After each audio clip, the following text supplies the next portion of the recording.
Olá você, boa tarde. Mais uma vez, nós queremos agradecer e muito a sua audiência, porque está no ar o programa Falando Francamente. Comendador Silvio Cabral, tarde de sexta-feira, vamos responder os nossos telespectadores. Pois não. Uma senhora que não quis se identificar, comendador, pergunta: chamar uma pessoa de imunda é crime? Por exemplo, uma empregada doméstica. Olha, senhora, depende.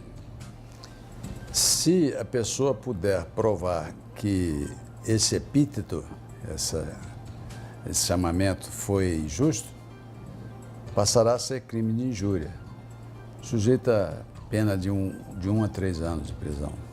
Mas é só a pena que está colocada no Código Penal. Na prática, é muito difícil acontecer de alguém ser realmente levado à prisão por esse tipo de coisa. Mas é preciso comprovar. Agora, nós entendemos também que uma dona de casa, muitas vezes, diante de uma empregada doméstica que foge das características normais, que a maioria é constituída de pessoas de boa natureza, que gostam de fazer o seu trabalho bem feito, dedicadas a um trabalho bem feito. Mas de vez em quando aparece uma que realmente não tem cuidados com a higiene, não tem cuidados com a organização da casa para a qual ela trabalha, ou na qual ela trabalha. Então, muitas vezes, a dona de casa se sente impelida a dizer para essa pessoa, chamá-la de porca, de imunda, etc. Isso é compreensível. Comendador, os crimes contra a honra e os crimes de racismo têm aumentado muito, pelo menos as denúncias. Qual o sintoma que nós temos disso? O país que melhora, porque as pessoas reivindicam os direitos ou os pseudo-direitos, ou esse país piora por isso? A tendência é piorar. Por quê? Porque realmente não se deve discriminar. No entretanto, acima até de qualquer tipo de discriminação, é preciso levar em conta a necessidade de não sermos hipócritas e de podermos expressar livremente nosso pensamento, as nossas ideias. Entretanto, eu, por exemplo, conheço bem esse problema do racismo, da discriminação, porque eu, quando era garoto, eu fui discriminado, porque eu queria jogar no meio dos peladeiros, que eram geralmente mestiços e aquilo que a gente poderia chamar de negrinhos, garotos negros. E eles discriminavam, não queriam, eles me chamavam de branquelo, de coalhada, leite azedo. Então, isso é racismo, não é? No entretanto, esse tipo de racismo, ele dificilmente será punido ou causará escândalo se alguém tentar fazer uso do seu direito contra a discriminação. Porque a discriminação só funciona num sentido, ela deveria ser uma avenida de mão dupla, uma via de mão dupla. Mas no Brasil é só uma via de uma única mão e um único sentido, ou seja, do negro e dos seus afrodescendentes ou mestiços para o branco. A discriminação que os negros e afrodescendentes e mestiços, que na verdade são os negros e afrodescendentes, os negros principalmente, são muito poucos no Brasil. A maior parte da população brasileira é constituída de mestiços. Existe um predomínio da etnia branca que alcança aí mais de 70%, quase 80%. Isso já foi constatado.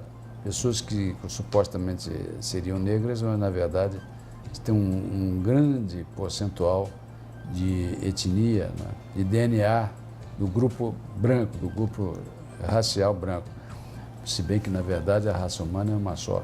Do ponto de vista biológico e antropológico não existe essa história de mais de uma raça. Então, na prática, acontece realmente isso. E como existe a discriminação racial é praticada de forma oficial. O governo brasileiro institucionalizou a discriminação, criando vagas para tipos diferentes, tipos étnicos ou raciais diferentes.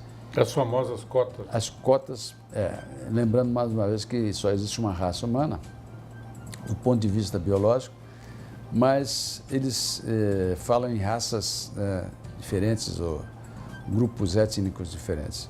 E essa discriminação foi institucionalizada através da legislação, péssima legislação, que ela cria justamente aquilo que nós queríamos evitar, que é a discriminação. Agora, comendador, isso é bom? Na verdade, isso vai fazer a inserção de mais pessoas excluídas?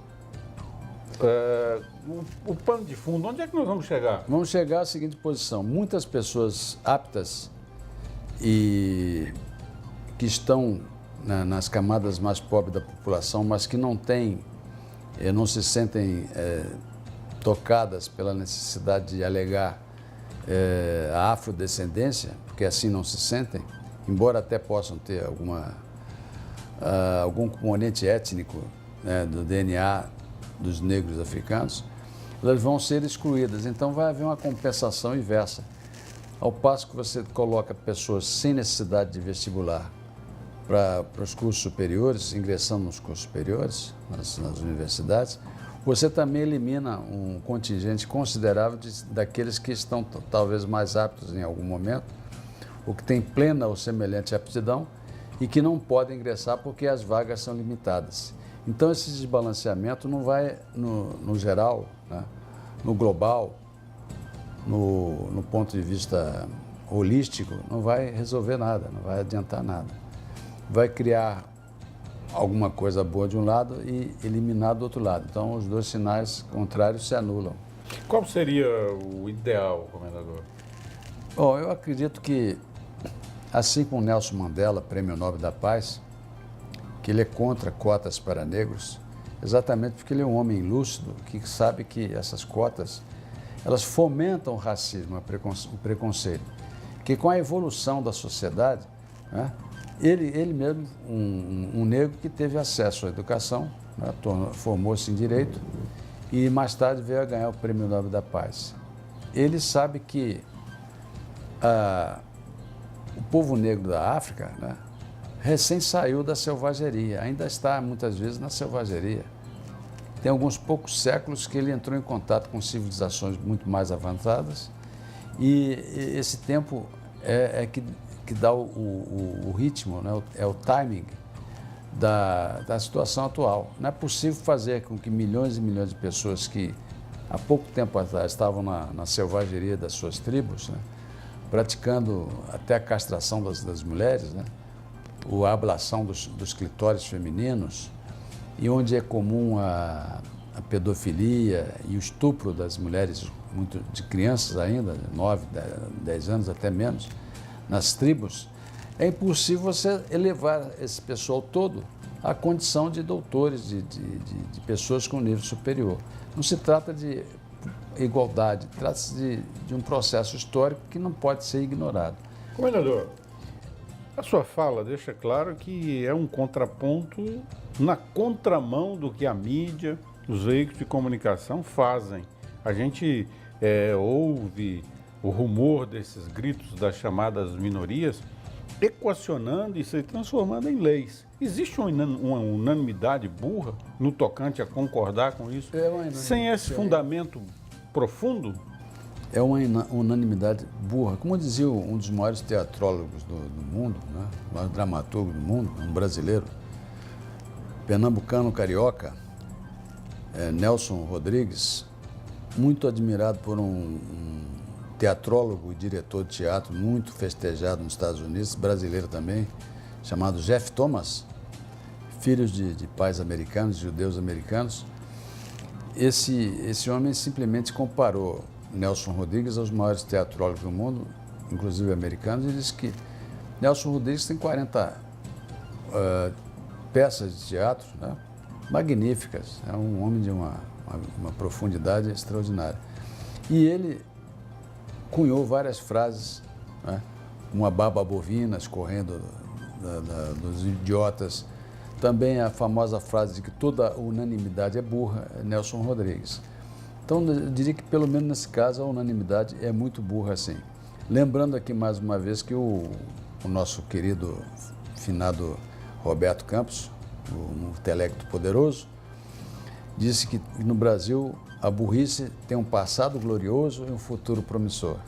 É mais ou menos por aí. Vamos aqui à pergunta da Neide Schumer, do Jardim Paraíso. Ela pergunta o que o senhor acha de um candidato que encabeça as pesquisas de opinião pública? Aquele que está na frente. Sim, eu acho que Eu não acredito primeiro, não acredito em pesquisa de opinião pública, porque no Brasil já se sabe há muito tempo que pode-se comprar a pesquisa de tal maneira que os dados são forjados. Em segundo lugar, quantidade nunca foi sinônimo de qualidade. Nós devemos perseguir a qualidade. Ora, se nós sabemos que nós temos uma população que foi deserdada da escola, da cultura, de níveis melhores, né, de formação educacional e cultural, por que nós vamos acreditar que essas pessoas sejam capazes de saber quais são os melhores candidatos? Ao contrário, né? Então a quantidade de pessoas é muito facilmente ludibriada com promessas e ainda por cima tenho ouvido alguns candidatos dizerem que estão apavorados porque eles chegam na casa de alguém para levar a sua ideia e pedir o voto. Você te pergunta, quanto é que você vai me dar em troca? O que você vai me dar para eu votar em você? Isso daí é lamentável. Existem realmente muitas pessoas que pensam assim. Ora, o que nós queremos de um político é que ele seja capaz de levar nossas reivindicações, capaz de fazer alguma coisa para diminuir a presença do Estado, do município, do governo federal na nossa vida, com menos impostos, menos burocracia, essa burocracia infame, né? Opressora, absurda, idiota, né?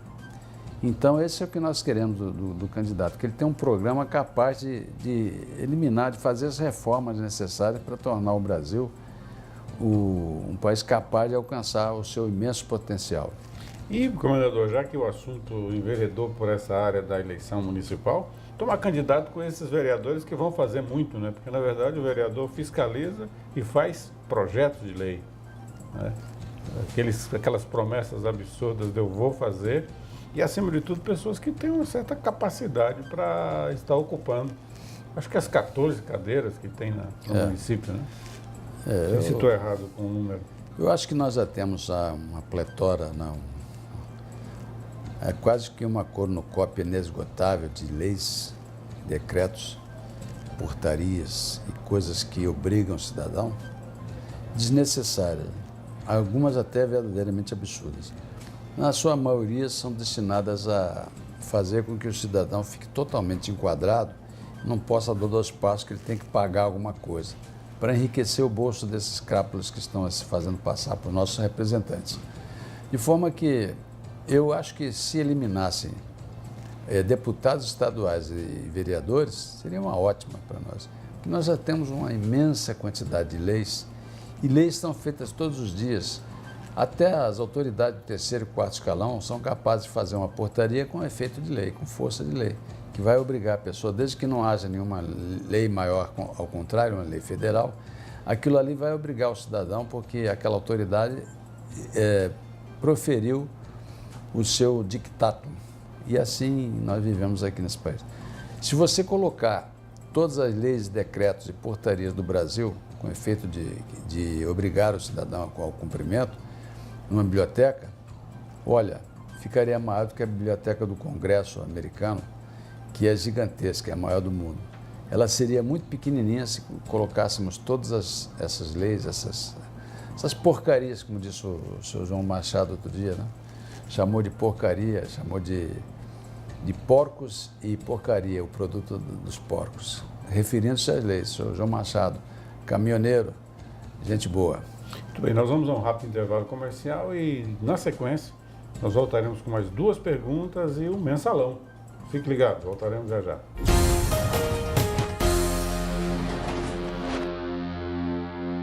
A Sicomex intermedia o acesso às instituições financeiras nos processos de captação de recursos para seu empreendimento, elaboração de projetos para financiamentos de curto, médio e longo prazo, projetos de investimentos empresarial e rural, financiamento de armazéns de cereais, frigoríficos, aviários e reflorestamento, financiamentos para implantação de empresas no Distrito Industrial de Sinop, intermediação de negócios, credenciada ao Banco do Brasil, Banco da Amazônia e Banco Sicredi. Sicomex, presente para o futuro. Fone 35310456.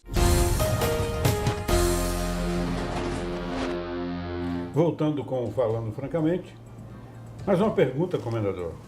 Kleber Carpegiani, um famoso jogador de futebol que era o Carpegiani, estudante de Química lá do Jardim Europa, quer saber se o Dr. Silvio Cabral acredita em vida inteligente fora da Terra, comendador.